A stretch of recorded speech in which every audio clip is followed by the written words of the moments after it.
All right, all praises be unto the Most High. Let me see if I can get myself in focus here. All praises be unto the Most High. Um, as you can see by the title of this video, I'm pondering on a lot. And the reason why is because, a lot of people don't know this, but, being a truth seeker, it comes with its frustrations, it comes with its seasons of disappointments, it comes with warfare, it comes with social distancing. It's like there's a lot that goes along with, number one, being a truth seeker, number two, living a consecrated lifestyle. Make sure I'm in focus, right? Living a consecrated lifestyle, because you're not cut out to be a part of the mix. And so with that being the case, you do things differently. Your life is arranged differently. Things work out or don't work out differently in your life. And when you're amongst the general population who live according to societal norms, it makes you look like the oddball, the reject, the rebellious one, when technically you're just trying to live as the scripture tells us to live, or as the Most High has called us to live. He said to be holy, for he is holy. That word holy means to be set apart, right? Not to be like anything or anyone else, not to be like your cultures around you, but to be separate, to be set apart. And it has its challenges. It has its challenges to the point you end up in a place like where I'm at, where you feel as though, what's the point?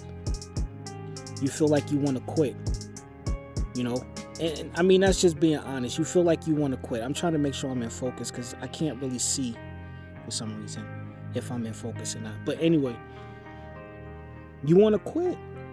You feel like, what's the point? You feel like, what's the point? Because it'd be so much easier. So you would think. You would think it would be easier if you just straddled the fence, if you compromised, if you watered yourself down, if you lived a fraudulent life. You would think it would work out. Of course, you wouldn't know, because every time you have those thoughts, it's not like you actually entertain it by fulfilling it, right? You might think about it, like, man, it'd be better if I do X, Y, but you never actually go through it. And that's what shows that you're called. That's what shows that you are elected. That's what shows that you are indeed what the scriptures call the chosen. Because even when you could, even when it's a thought, when you sit there and you're like, man, I could really go back to this Egyptian mindset. I could really go back to this Babylonian mindset. I could go back to fulfilling the dictates of my flesh. I could really go back to the hood life. I could go back to, whatever your background before coming into truth, before coming into this awakening, before, entering into the life of pleasing the Most High. Let's just put it that way. You could have been that, and you could have fulfilled those things, but it's like you can't. There's a part of you that just can't. It's like you've been sealed. It's like you've been destined, and regardless to what you have to encounter, regardless to what you have to endure, you can't quit. You can't throw in the towel.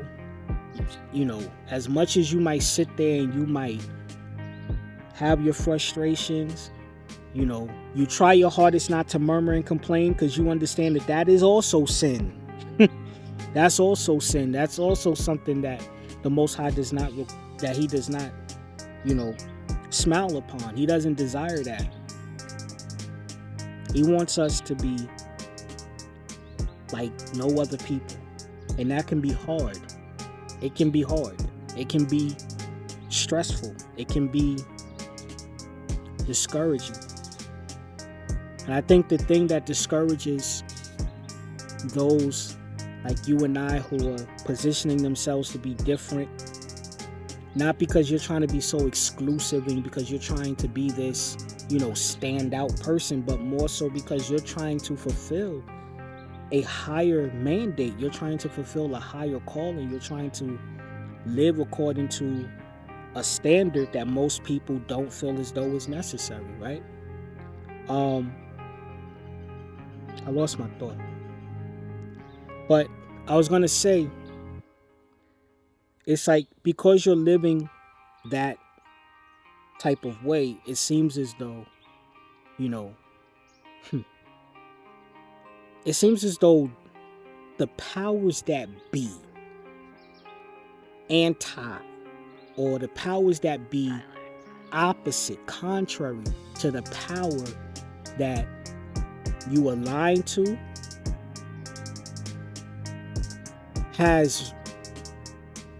it's you're at war with those things, right? I always say this, excuse the bugs, but I always say this, and I've been saying this for the past couple of years now, is that when we chose to follow, number one, those who believe in the Messiah, the Mashiach, when you chose to walk in the footsteps of the Mashiach, the footsteps of the apostles, the prophets, right? Patriarchal fathers. When you chose to walk in their footsteps under the authority of the Most High Power, Yahweh Bashem, Yahushua Mashiach,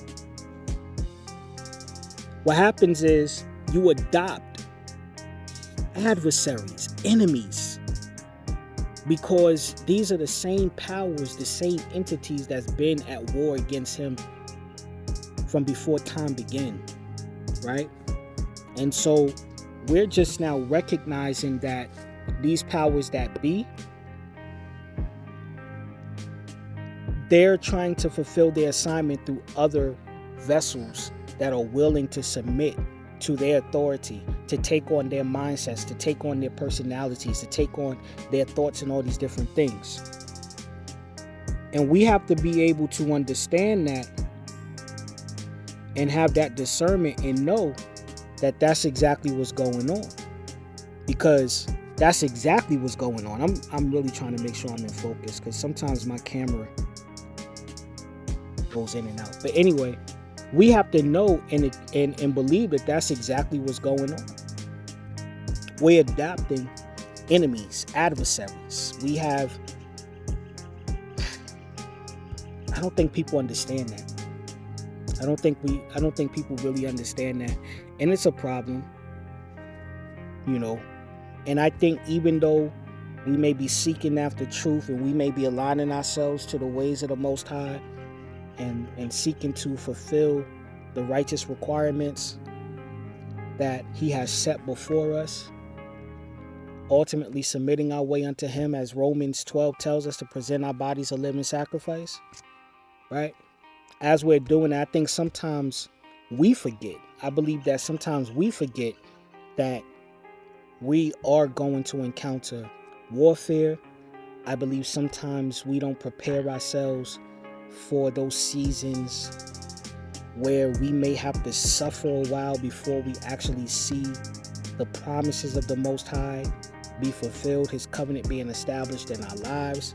I think a lot of times we don't prepare ourselves for those seasons of lack. We don't prepare ourselves for the seasons of testing, the seasons of trial. The scripture calls those diverse temptations, right? I don't think we often prepare ourselves for those things.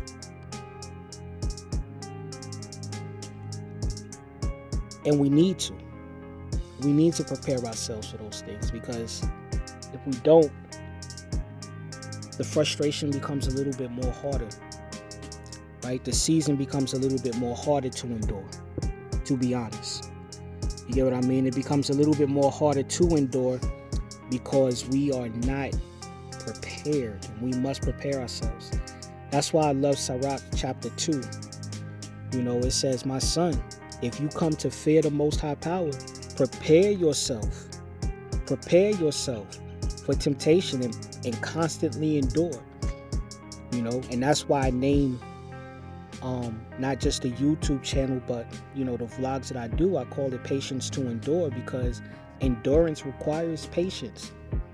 You know, the situation that I'm in right now, that I'm encountering, a lot of people don't even know the magnitude of warfare, the magnitude and the seasons of constant testing and trials that I have to encounter and also endure. And many a times I get hit with the option to quit. But I hope against hope. You know, I really do. I hope against hope. I really do hope against hope, because I do understand that there's something greater than this. There's something greater than what I have to encounter. There's something greater than what I'm experiencing, even in my present time. And it seems as though part of my life requires me to have to endure seasons of temptation, seasons of just unfavorable circumstances. I'll say that to say the least, right? I'll say that to say the least. Unfavorable circumstances. It seems as though my life has been purposed, and through those situations, I arrive to greater understandings, greater revelations, greater insights. You know, it's like the Apostle Paul. It's like the Apostle Paul. It's like through the life of the prophets. It's like through the life of Abraham. Like I said, our patriarchal forefathers, as well as the prophets, as well as the Mashiach, as well as the apostles and prophets that came after the Mashiach. It was through the sufferings that revelation was dispersed. It was through the sufferings that they came to a better and greater understanding of their purpose and their assignment, and the reason why the Most High created them and placed them in this realm called Earth. So what am I saying in this video? I'm saying a lot. I'm saying a lot. And, you know, I'm having a heart-to-heart, but I'm not really, I was saying, I make videos to edify, especially when I myself am going through challenging situations, because it also edifies me, right? And as I'm being edified, I try to edify others. If I'm not edified, then I don't try to speak, because I don't want to speak anything that's not going to be edifying. You get what I'm saying? But in this moment, it's like, as I'm speaking, I'm edifying myself as I edify you. I literally just grabbed my camera and just took a walk and just hit the record button, because every thought of quitting hit my mind. Every level of quitting. And I'm not the one to quit. Anyone who knows me knows I am not the one to quit. My first thought is not to throw in the towel. It takes a lot for me to be like, I think I just want to quit. It takes a lot. Like, I have to reach a certain threshold before I even entertain the thoughts of. I'm not one of those people that go through a bad day one day and then be like, oh, I'm gonna quit. I'm not the type of person to go through something 5 times and then be like, okay, I'm gonna quit. No. It had, like, literally my threshold, I don't even know what the threshold is, but it's longer than a month. It's longer than 3 months. It's longer than 5 months. It's longer than 6 months. It's longer than a year. You get what I mean? Like, if I was to literally tell my story, if I was to really give my testimony of the many things that I've had to endure, which I will one day, this day right here, this moment in time, right now, this season right now, don't even compare. Right? And I believe that we have to recognize when the Most High is testing us the most. He's listening to see what we're going to say. That's why in seasons like this, I try my hardest not to speak much. I try not to vent my frustrations. I try to stay as in a positive light. And that positivity just comes through a knowing of what the Most High has declared to those who will put their trust in Him. You know? And that's where I'm at. It's like, regardless to if a situation doesn't work out the way that I would like it to work out, I still stand on the word that declares, I shall see, right? I shall see the goodness of the Most High in the land of the living. And that's what I believe. I believe that I shall see the goodness of Yahweh in the land of the living. That's what I believe. If nothing else, I believe that I will see the goodness of the Most High in the land of the living. If nothing else. If nothing else, and whatever that goodness is, whatever that goodness may be, whatever level of goodness that may be, I believe that I will see it. And that's how we have to think.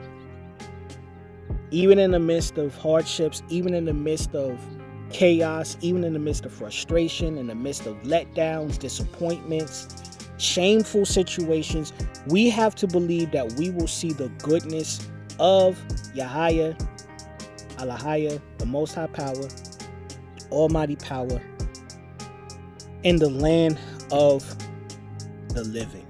I know some people say God, right? But we will see the goodness of Yah. We will see the goodness of Yahweh or Yahweh. Some say Yahuwah. We will see the goodness of Him in the land of the living. We don't have to be in our graves awaiting any type of resurrection to see it. We don't have to. No. I shall see it in the land of the living. In the land of the living, right? I shall see the goodness of Yahweh in the land of the living. I just believe that. I believe that. And regardless to what it is that is faced, I believe I shall see. I challenge you to say the same thing. I shall see the goodness of Yahweh. I shall see the goodness of the Most High. I shall see the goodness of Yahweh, in the land of the living. Right? The Most High Power, my provider. I shall see Him in the land of the living. So the question is, should I quit? No. Should you quit? No. Why? Because we're going to see the goodness of Yahweh in the land of the living at the end of the day. And with that, I just want to say Shalom, Barakatah, peace and blessings to you. We're not quitting. We're going to endure till the end. And we shall see the goodness of the Most High in the land of the living. Shalom.